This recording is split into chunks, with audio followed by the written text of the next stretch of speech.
Olá, tudo bem? Aula passada falamos um pouco sobre a atenção, que é uma área das funções executivas muito importante. Então, vamos entender como essa atenção, ela será então essa base do funcionamento executivo. Ela é um dos pilares centrais, então, para o funcionamento executivo, porque ela vai permitir selecionar os estímulos relevantes para a pessoa manter o foco, o objetivo, o momento de inibir respostas automáticas diante dessas distrações internas ou externas também, né, que podem acontecer. Então, temos a atenção como algo primordial, como uma base dentro das funções executivas. Sem essa atenção funcional, as funções executivas elas não conseguem ser ativadas ali de uma forma satisfatória, ela vai comprometer o planejamento, o controle inibitório, a autorregulação comportamental. Então, percebe-se que trabalhar a atenção com as nossas crianças é algo muito importante para que o êxito também com as funções executivas aconteça. Do ponto de vista ali neurofuncional, a atenção ela vai atuar como um mecanismo de sustentação do sistema executivo, organizando ali os recursos cognitivos necessários para que a ação aconteça, os objetivos, as metas, né? Então, se eu não consigo observar aquilo que é importante, se eu não consigo ter o foco e não consigo manter, porque a gente começa, né? Eu estou olhando, eu estou ali prestando atenção, mas eu consigo manter esta atenção e este foco? Quando eu penso nessa manutenção, é que precisamos prestar mais atenção ainda se a atenção está ou não acontecendo. Então, como a gente falou, essa atenção está interligada, ela é importante, mas ela não é importante sozinha. Eu tenho que ter atenção e lembra que falamos das engrenagens?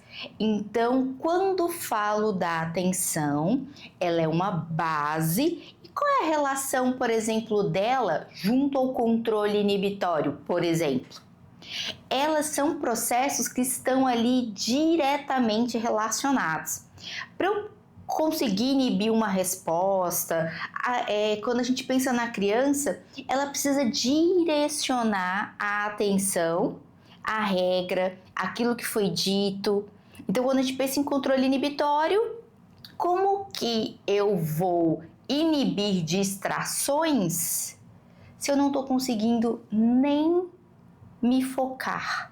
Eu não estou conseguindo ter atenção em algo específico. Então, eu preciso da atenção para me auxiliar a diminuir essas distrações, para poder inibir tudo o que possa tirar o meu foco e a minha atenção dessas atividades. Então, eu preciso trabalhar ali minha atenção para que o meu controle inibitório aconteça bem. Então, o Barclay, por exemplo, ele trabalha muito voltado às funções executivas, pensando muito nas pessoas que têm TDAH, por exemplo. Então, ele coloca que o controle inibitório é primordial para que a criança consiga inibir ali o comportamento e para ela inibir, isso vai depender da forma como ela está mantendo essa informação que é relevante, né? Quando a gente fala assim, a criança ela perde a atenção ali muito rápido, mas o que também eu estou oferecendo para que essa atenção permaneça?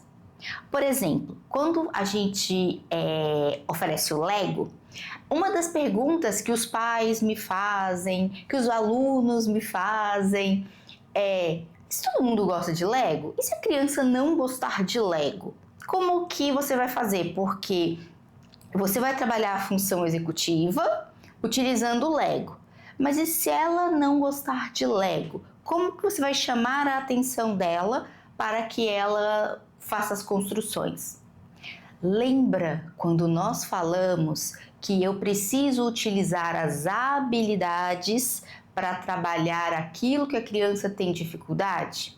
Quando eu penso numa criança que tem TEA, que tem TDAH, qual é um dos sintomas, uma das características que nós vemos muito?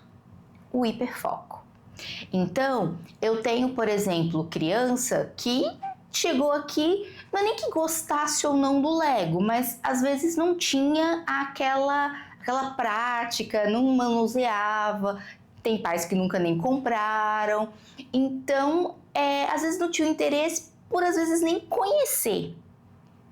E quando fazemos a entrevista, as primeiras observações e avaliações, um dos quesitos que eu não deixo de trabalhar, que eu acho que é importantíssimo para qualquer coisa que a gente vai fazer com criança, é saber as preferências. Então, quando eu sei que a criança gosta de dinossauro, eu tenho, por exemplo, o Lego de dinossauro. A criança gosta de flor, temos Lego de flor, temos Lego de carro. Você tem Lego de tudo? Não, também não chegamos a isso. Mas eu tento... que desenhos as crianças estão assistindo hoje em dia? Então, tem um set de Lego Ninjago, de Minecraft. As meninas gostam muito do Friends, porque tem, né, a gente monta ali aqueles cenários e tem os bonecos, e aí tem as casinhas delas, os lugares, né, assim, de praia e tal. Então, pensamos em formas de atrair com o Lego, seja pelo tema ou pelos próprios blocos. Então, por exemplo, uma criança chegou e falei, vamos brincar com o Lego? Olhou, pegou ali, não vi assim grande animação. Aí eu perguntei, o que você gosta?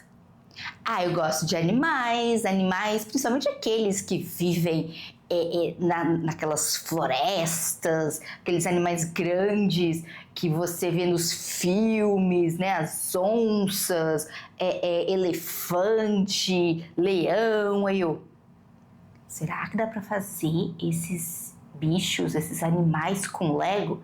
Né? Claro que eu sabia que dava, mas assim, eu tenho que começar a trazer a criança ali pro que eu quero, né? Porque eu preciso para ela poder se desenvolver. Aí ela olhou com uma cara assim para mim de...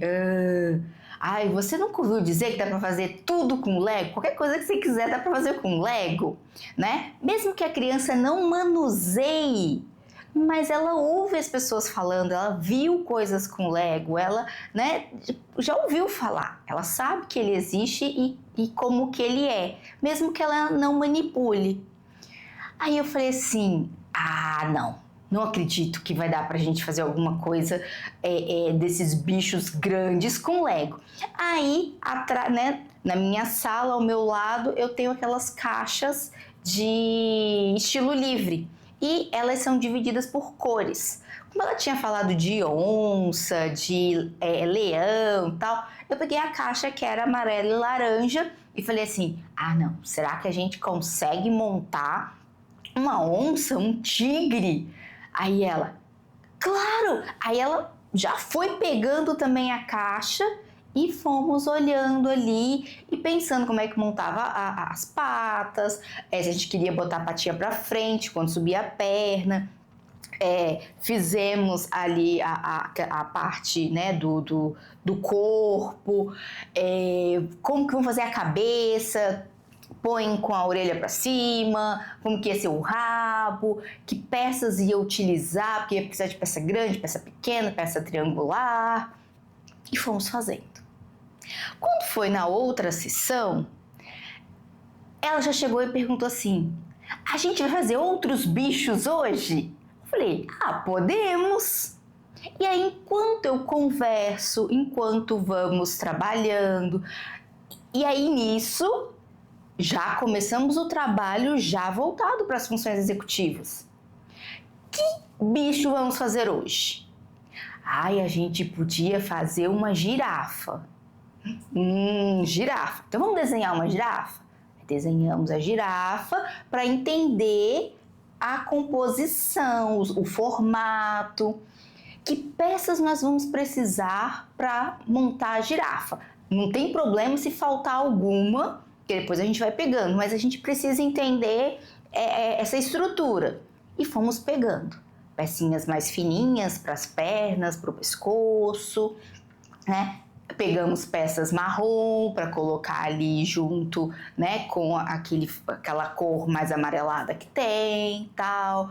As peças mais afinadas, né, assim, mais as menorzinhas que dava para fazer ali, orelha, a parte da frente ali, boca, né? E fomos montando. Quando terminou, claro, nem eu nem ela somos artistas ali, mas quem olhava, uma girafa. Então tínhamos um tigre, tínhamos uma girafa e sempre trabalhando nesse processo, né? O que vamos fazer? O que precisamos? Claro que dentro dessas montagens teve hora que deu errado. Então, como que a gente vai consertar? Precisamos de peças de outras cores. Então, cada vez que precisava de outra cor, então eu preciso ir na gaveta do vermelho, na gaveta do preto, na gaveta do cinza, na gaveta do azul e pegando as peças que eram importantes para fazer essa composição. E quando não dava certo, tínhamos que desmontar aquele pedaço que não estava ali em harmonia com o que estava pronto e fazer ali uma remontagem. Então, a criança ela começa a brincar com o Lego porque ela estava mais interessada em construir os bichos, os animais. Porque, eu gosto desses animais, mas eu não tenho, por exemplo, em casa, né? Eu assisto só na TV, nos documentários. E naquele momento, fazíamos aquele momento da montagem em que tinha esse planejamento, mas ele não era ainda tão explícito, né? Depois, o próprio planejamento, a criança mesmo já fala, como que é que faz? Me dá um papel para eu poder entender como que é o desenho? Eu posso fazer diferente? Eu posso fazer um macaco desse jeito? Eu posso fazer um elefante assim, assado? Então, a criança já vai construindo, né, na cabeça primeiro, aí ela faz o desenho no papel, aí depois pensamos como vamos utilizar as peças, e nisso vai também criando o gosto pelo brincar com o Lego. E vai conversando, vai trabalhando linguagem, né? Então, sempre que montávamos alguma coisa, criávamos uma história. Então, primeiro teve a história só do tigre, aí depois fizemos a história da girafa, depois do tigre com a girafa. Então, a gente foi aumentando até que se criou uma história da floresta, porque tínhamos vários personagens. E se formos pensar, mas aí cada personagem desse eu preciso de muitas peças? Depende, tem crianças que querem fazer pequeno, então não vai precisar de tantas peças. Agora é claro, se cada construção ela quiser fazer dessa altura, eu vou precisar de mais peças. E vamos também fazendo as adaptações. Mas aí agora a gente usou muitas peças amarelas, como que se precisarmos fazer outro animal que é amarelo, como é que a gente vai fazer? Então, tudo isso também vamos pensando, ou vamos criar um bichinho diferente, misturar ali as cores. Então, tudo vai depender de como que a criança vai trabalhando. Porque quando eu peço para contar história, nós teremos depois uma aula que vai falar um pouquinho de algumas estratégias que vamos utilizar, o storytelling entra. Porque quando eu falo sobre funções executivas, planejamento, organização, uma flexibilidade cognitiva, um controle inibitório, a história tem muito a ver com isso. Porque se eu monto uma história, eu tenho que ter um início, um meio, um fim. Eu preciso ter composição de cenário, de personagens. Então, tudo isso faz com que as funções executivas estejam atuando ali. Quero trabalhar a emoção junto com essa história, então o que acontece com esses personagens? Esses personagens são muito felizes, esses personagens sofrem, esses personagens estão perdidos, e vamos trazendo uma dramatização para essa história. E como que acontece a solução? Vamos pensar num personagem que está sofrendo. Então, o que aconteceu com esse personagem? E como que vai ser esse desfecho? Em que eu trabalho resolução de problemas não só na construção dos personagens e de cenário, mas eu também trabalho solução de problema em a história mostra que o personagem tem essa e essa característica, vive desse jeito neste lugar, com essas pessoas, e ele tem, né, quais são as coisas boas que ele tem, as qualidades, quais os defeitos, quais os problemas. E vamos trabalhando a solução desses problemas. E normalmente as crianças, elas colocam os problemas que elas conhecem.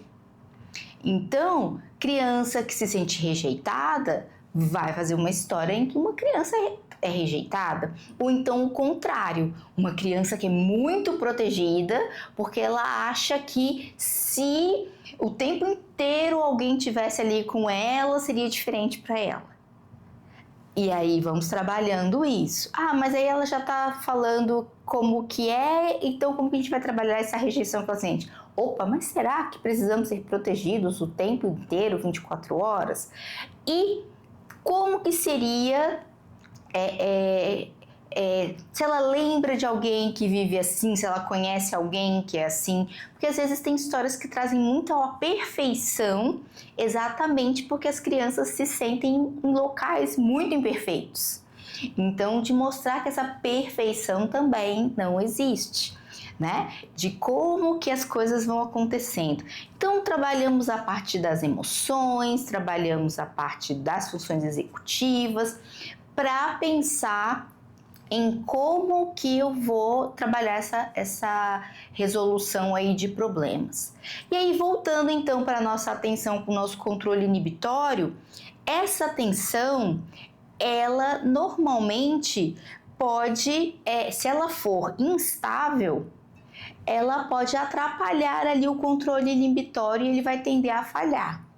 Então, a gente começa a ter aí respostas precipitadas, uma dificuldade da criança em esperar, interrupções frequentes enquanto estamos fazendo ali as tarefas e as atividades, fazer atividades não tão bem estruturadas como já pode ter feito em outras sessões. Então, precisamos observar como está essa atenção relacionada ao controle inibitório para que não tenhamos problema aí com esse controle inibitório e com a atenção que queremos que a criança tenha para que esse controle inibitório não falhe. Agora, também existe uma sobrecarga de demandas que acontecem e temos que ter cuidado com isso, porque essas sobrecargas, elas fazem com que a atenção falhe. Então, quando eu tenho uma sobrecarga de demandas, a atenção, ela diminui essa capacidade atencional da criança. E muitas vezes o excesso de estímulos, dificuldades emocionais que a criança tem, isso pode reduzir, por exemplo, memória de trabalho, a eficiência desse controle executivo que ela precisa ter. Então, vamos pensar em como estão as demandas das crianças que nós tratamos. Hoje, no consultório, eu percebo que eu recebo muito mais crianças no fim da tarde, poucas no período da manhã, porque a maior parte das crianças estudam de manhã, né? Então elas estão na escola no período da manhã, mas no início da tarde todas têm tarefas. Então os pais sempre pedem para que as sessões comecem do meio da tarde para frente. E isso a gente também conversa com a família. A gente não vai dizer que precisa tirar a criança das atividades, porque existem atividades que são necessárias, que são muito boas também para o desenvolvimento. Mas quando tem um excesso de atividade, tem criança que reclama das atividades, até coisas que ela gosta, ela às vezes fala assim: eu gosto, mas eu tô cansada.